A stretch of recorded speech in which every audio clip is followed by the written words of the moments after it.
महू अल्ताफ से आप देख रहे किंग स्टार 24 ने जिस तरीके से नादिया इलाही ने बयान दिया था। अब सब जो भाषा का इस्तेमाल किया गया था उनको लेकर चीता कैंप में जो है मुस्लिम समाज में जो आक्रोश देखा गया और उसी में प्रोटेस्ट वगैरह जो है किया गया है। हमारे साथ में फरहद देशमुख जी है जो कि वो नामी सोशल वर्कर है, कार्यकर्ता है। उनसे कुछ बात करेंगे। जिस तरीके के नादिया इलाही ने बयान दिया है, नबी के शान की गुस्ताखी की है, उसके ऊपर क्या कहना चाहिए? देखिए, ऐसी बदतमीज़ औरत, पहली बात तो मैं कहती हूँ कि उसे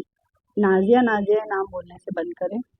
कहीं न कहीं इस नाम से हमारे इस्लाम में हमारी घर में पैदा होने वाली शहज़ादियों को पुकारा जाता है। ये नाम सुन-सुन कर लोगों में इतना गुस्सा आ चुका है कि लोग अपने बच्चों से कहीं न कहीं नफ़रत इस नाम की भर जाएगी। तो पहली मेरी आपके चैनल से ये गुज़ारिश है कि उसे नाज़िया लक़ब से कहना बंद करें। उसके लिए ऐसा कोई नाम रखें जो वो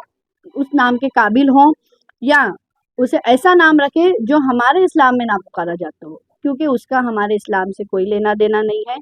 उसे वो खुद को कहती है पुकार-पुकार के मैं एक सनातनी धर्म से ताल्लुक़ रखती हूँ, तो हमारी ये गुज़ारिश है कि वो वहाँ से अपना कोई नाम एक अच्छा रखे और खुद को उस नाम से पुकारे। अ, जिस तरीके के आपको क्या लगता है, जिस तरीके के बयान जो आते हैं सरकार जो है और प्रशासन जो है उनका दोहरा रवैया होता है ये ऐसे बयान को लेकर? देखिए, बिल्कुल सरकार जो है, आज जो सरकार चालू है, कहीं न कहीं हम कह सकते हैं कि ये सरकार खुद की जो सत्ता है, खुद की पावर जो है, खुद की कुर्सी जो है, वो बचाने के चक्कर में कि इस तरह से नफ़रती माहौल पैदा कर रही है कि लोगों के मन में बस एक-दूसरे के लिए नफ़रत, भेदभाव और दूरियाँ बढ़ती जा रही हैं। हाल ही में जो हमने देखी कि एक लोकल ट्रेन में बच्चे को एक छोटे बच्चे को जो 22 साल का लड़का था, नौजवान था, उसे बेरहमी से मारा गया।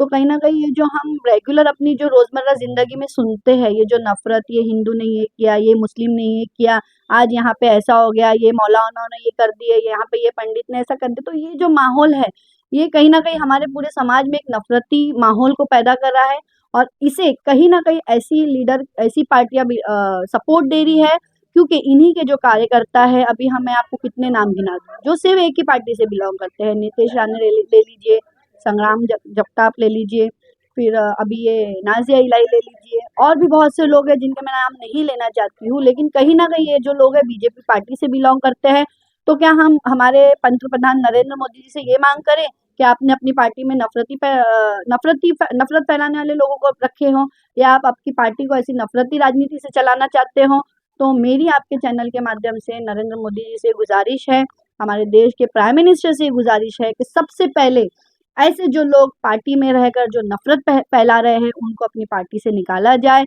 या उन्हें एक ताकीद की जाए कि किसी भी पर्टिकुलर मज़हब को टारगेट कर राजनीति नहीं की जाए। राजनीति जो है, हम जो वोटर्स होते हैं, हम जो वोट्स देते हैं, हम जब आपको एक पंतप्रधान की सीट पे लाके बिठा रहे हैं, हम जब आपको एक सीएम की सीट पे लाकर बिठा रहे हैं, तो हम जो है अपना आप में एक लोक प्रतिनिधि देखते हैं। हम आप में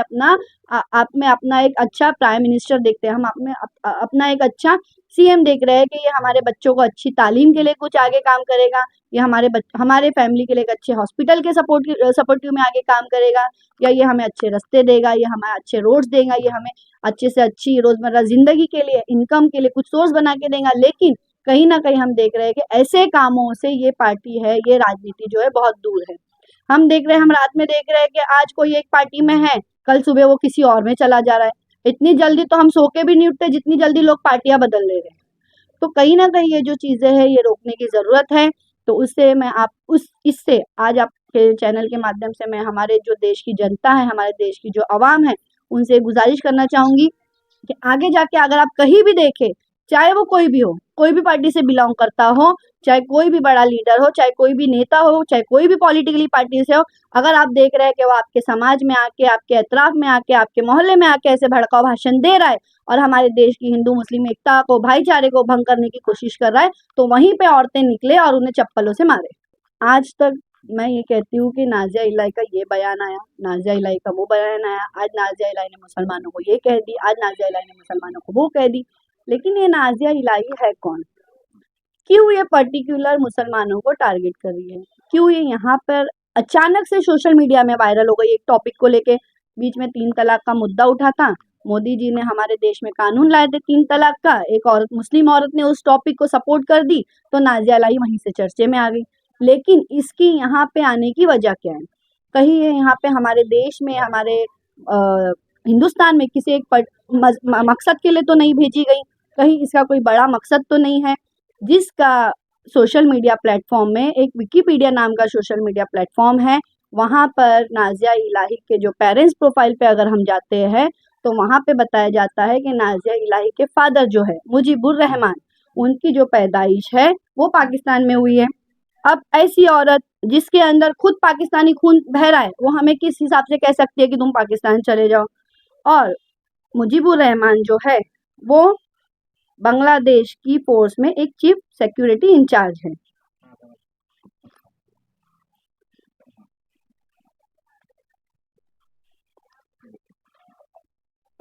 तो मेरी हमारे सरकार से, मेरी हमारे देश की गवर्नमेंट से, मेरी हमारे देश के पंत प्रधान नरेंद्र मोदी जी से, मेरी हमारे देश की प्रेसिडेंट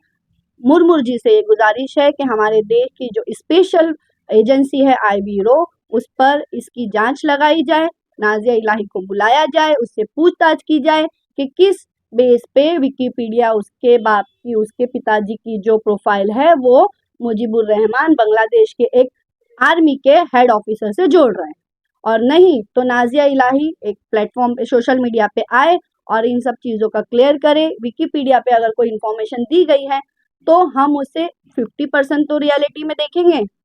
99% की मैं उम्मीद नहीं कर रही, 50% श्योरिटी मैं अपने आप में रखती हूँ कि मुझे इस न्यूज़ पर इस न्यूज़ को देखने के बाद डाउट है कि नाज़िया इलाही एक एजेंट हो सकती है, चाहे वो बांग्लादेशी एजेंट हो या चाहे वो पाकिस्तानी एजेंट हो। इस पर इस इंफॉर्मेशन के तहत एक बड़ी एजेंसी के तहत जांच बैठनी चाहिए और उस पर अगर वो एजेंट है तो उस पर कार्रवाई हो, उसे सख्त सजा दी जाए। नहीं तो इस चीज़ों को हमारे अंदर से, ये चीज़ों की जांच करने के बाद हमारे अंदर से डर निकाला जाए, क्योंकि हम हिंदुस्तानी नागरिक हैं, हम यहाँ हिंदुस्तान में रहते हैं, हम हमारे संविधान को मानते हैं, हमारा संविधान हमें इजाज़त देता है कि हम हमारे देश की फिक्र रख कर हमारे देश के लिए अगर कोई सवाल कर रहा है तो चाहे वो पंत प्रधान नरेंद्र मोदी जी हो, चाहे नाज़िया इलाही हो, उन्हें इन चीज़ों की जांच करवा कर हमारे देश के रहने वाले हर नागरिक को क्लेरिफिकेशन देना पड़ेगा। एक आखिरी सवाल है कि जिस तरीके के बयान नाज़िया इलाही ने दिया है,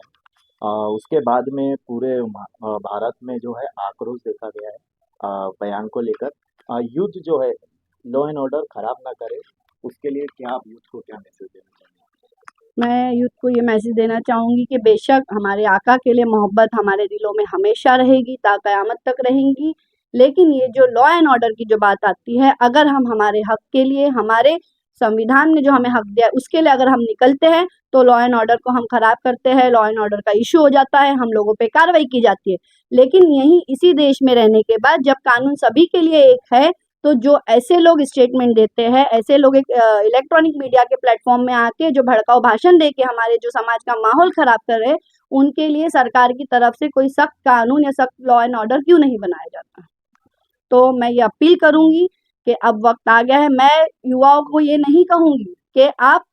रास्ते पे उतर के धिंगाना करे या खुद के ऊपर केस ले, लेकिन मैं आपके चैनल के माध्यम से ये ज़रूर अपील करूंगी कि अब अगर हमें आगे जाकर ये चीज़ें रोकनी है तो एक सख्त कदम उठाना पड़ेगा। बिल्कुल हमें हमारा संविधान राइट्स देता है, हमें हमारी फ्रीडम टू स्पीच राइट्स देती है कि हम हमारे हक के लिए रास्तों पर उतरे। अगर हम हर कानूनी दायरे को मर्यादा में रखकर, हर कानूनी दायरे के मर्यादे में रहकर लॉ एंड ऑर्डर का ध्यान रखकर रास्ते पर उतरते हैं, और सभी ने उतरना चाहिए। और जब हर